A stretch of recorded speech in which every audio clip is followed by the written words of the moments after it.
E se eu te dissesse que alguns dos exercícios mais populares da sua academia podem não ser a melhor escolha para desenvolver os músculos que você quer? Durante anos, muita gente acreditou que bastava treinar com muita dedicação para ter resultado. Mas quando começamos a comparar diferentes exercícios, percebemos que alguns facilitam a evolução do nosso aluno, enquanto outros tornam o caminho desnecessariamente mais difícil. Então nesse vídeo eu vou te responder 3 perguntas. Será que qualquer exercício traz o mesmo resultado? O que realmente faz um movimento desenvolver mais músculo? Quais movimentos realmente merecem estar no seu treinamento depois dos 40 anos? Bom, e se você não me conhece, eu sou o Dani, eu sou nutricionista e professor de educação física há mais de 10 anos, e se esse aqui é o seu primeiro vídeo no canal, eu te convido a se inscrever, porque toda semana eu tô aqui trazendo conteúdo sobre emagrecimento, ganhar massa muscular, para você conhecer o seu corpo de verdade, sempre baseado na ciência e sem modinha da internet. Antes de entrar na nossa lista de exercícios, eu preciso te falar o que realmente faz um exercício funcionar. Existe uma pergunta que poucas pessoas me fazem na academia. Normalmente as pessoas chegam na academia e me perguntam assim: Dani, qual que é o melhor exercício para glúteo? O que define mais o ombro? Qual que é o melhor exercício para crescer a perna? Mas quase ninguém me pergunta por que um exercício funciona e o outro não. Durante muito tempo se criou a ideia de que existiam exercícios obrigatórios e que bastava copiar esses exercícios para obter o mesmo resultado de outras pessoas. Só que o nosso corpo ele não funciona dessa forma. Na verdade, ele responde a estímulos. Então pensa comigo, 2 pessoas treinando glúteos. Uma faz um exercício extremamente instável, gastando parte da sua energia somente para se equilibrar. A outra utiliza um movimento em que consegue se estabilizar certinho, sentir o glúteo ali trabalhando durante toda a execução. Inclusive, dessa forma ela consegue aumentar gradualmente a sua carga, fazendo sua progressão de carga ao longo dos meses. Mesmo treinando com a mesma dedicação, quem que você acha que realmente vai conseguir estimular melhor esse músculo? É justamente por isso que antes de decorar o nome dos exercícios, vale a pena aprender 3 perguntas simples que podem ajudar a avaliar o movimento em qualquer situação. A primeira pergunta que você deve se fazer é a seguinte: esse exercício realmente coloca tensão no meu músculo, aonde eu quero desenvolver? Ou boa parte do meu esforço aqui está sendo desviado para outras funções, por exemplo, se equilibrar? A segunda pergunta que você tem que se fazer é o seguinte: eu consigo chegar próximo da minha falha muscular mantendo uma boa técnica? Porque o exercício ele só é eficiente se você consegue desafiar o seu músculo sem transformar cada repetição em um desafio simplesmente para terminar o movimento. Você precisa chegar próximo da sua falha. A terceira pergunta talvez seja a mais importante: eu consigo progredir nesse exercício ao longo do tempo?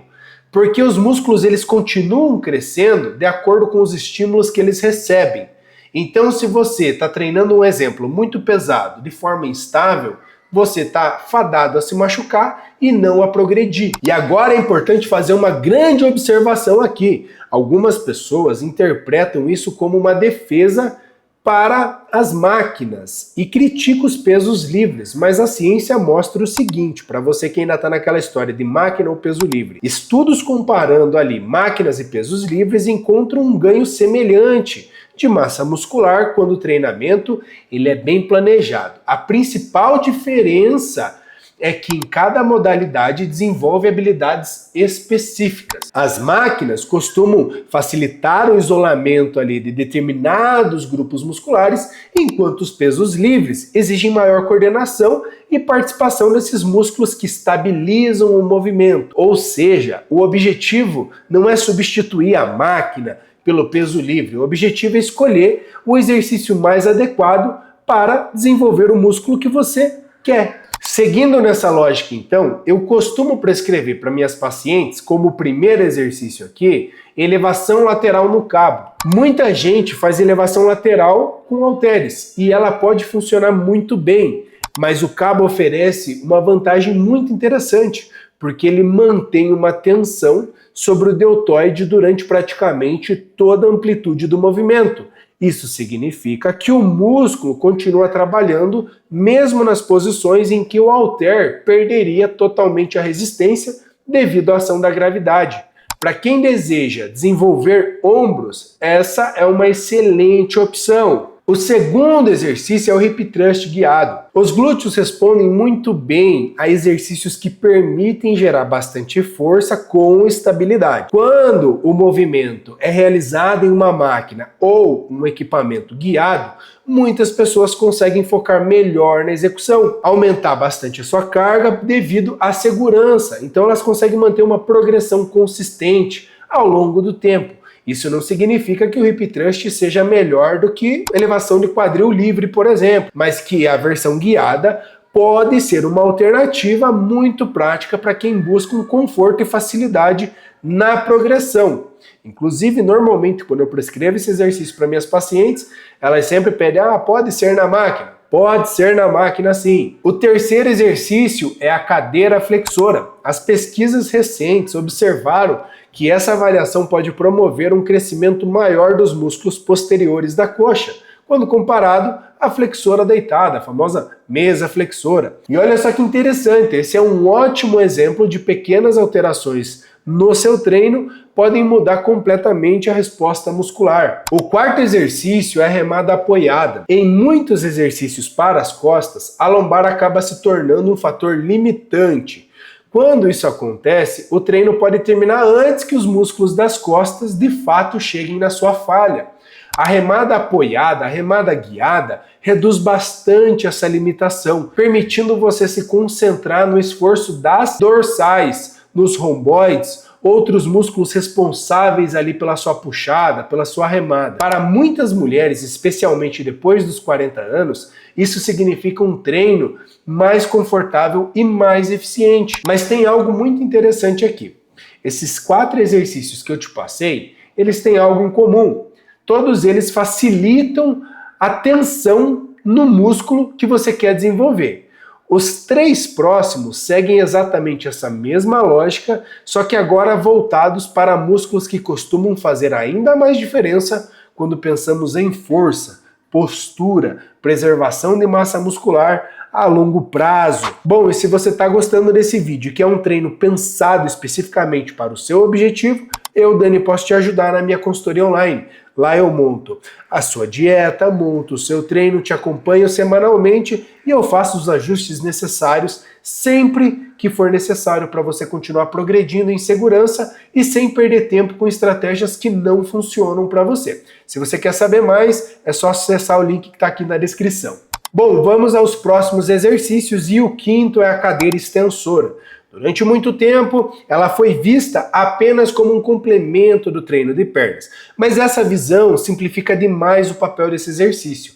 A cadeira extensora permite trabalhar os quadríceps de forma muito específica, sem que outros grupos musculares limitem o seu esforço. Isso é importante porque em exercícios como o agachamento ou como o leg press, às vezes a pessoa desiste primeiro do que o quadríceps. Pode ser por causa da lombar, por condicionamento físico ou até mesmo dificuldade de se estabilizar ali com o movimento.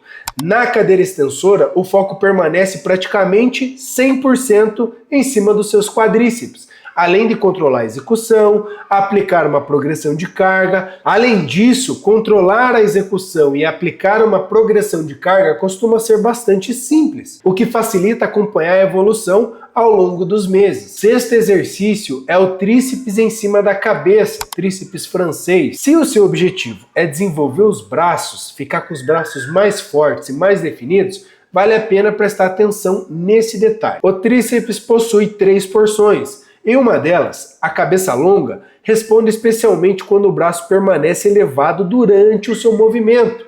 Nessa posição, o músculo trabalha alongado, condição que estudos recentes vêm associando a um estímulo bastante favorável para a hipertrofia. Isso não significa abandonar exercícios como tríceps na polia, tríceps banco. Eles continuam sendo excelentes opções, mas incluir um movimento acima da cabeça pode tornar o treino mais completo. O sétimo exercício é o supino convergente. Muitas mulheres deixam de treinar peitoral porque acreditam que isso vai aumentar demais essa região ou porque simplesmente não gosta do supino tradicional.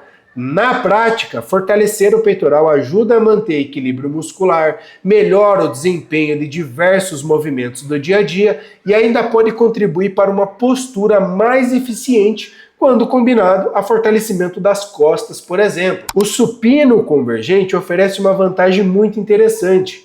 Como a máquina proporciona mais estabilidade, muitas pessoas conseguem concentrar melhor o esforço no peitoral, sem que o equilíbrio ou a coordenação se tornem um desafio. Perceba que existe um padrão em todos os movimentos que eu trouxe para esse vídeo. Nenhum deles entrou aqui porque é um movimento obrigatório ou porque é milagroso. Eles foram escolhidos porque costumam facilitar algo que realmente importa. Eles aplicam bastante tensão no músculo alvo. E existe uma tendência muito comum nas redes sociais que é transformar exercícios em heróis ou às vezes em vilões. Toda semana aparece um influencer lá falando assim: esse movimento é indispensável, esse daqui precisa desaparecer do seu treino. Mas o corpo não interpreta nome de exercício, ele interpreta o estímulo que você produz. E é por isso que duas pessoas podem fazer treinos completamente diferentes e ainda assim alcançar excelentes resultados. O segredo não está em copiar exatamente a ficha do seu amigo, está em entender os princípios que fazem o exercício funcionar. A estabilidade suficiente para desafiar o seu músculo, execução consistente, progressão de carga a longo tempo. E quando você entende esses princípios, deixa de depender dessas listas de internet. Você passa a olhar para qualquer exercício e se perguntar: esse movimento aqui, me permite treinar bem? Me permite evoluir? Continuar fazendo isso daqui 6 meses, 1 ano, 2 anos? Se a resposta for sim, provavelmente você encontrou uma excelente ferramenta para construir força, preservar massa muscular e manter a qualidade de vida durante a sua vida, durante o seu envelhecimento. No final da conta, não são os 7 exercícios desse vídeo aqui que vão transformar os seus resultados. É a capacidade de escolher o melhor exercício que fará o melhor resultado para você. E agora eu quero saber de você, qual desses exercícios que eu comentei na lista aqui, que fazem parte do seu treino, ou qual deles que você quer experimentar? Me conta aqui nos comentários. E se esse vídeo te ajudou a enxergar o treino de uma forma diferente, deixa seu like, compartilha aí com um amigo, porque isso me ajuda bastante. E se você quer um treino totalmente adaptado para os seus objetivos, junto com a sua rotina, junto com uma boa dieta, entra no link da descrição e vem para minha consultoria online. Te vejo no próximo vídeo. Tchau!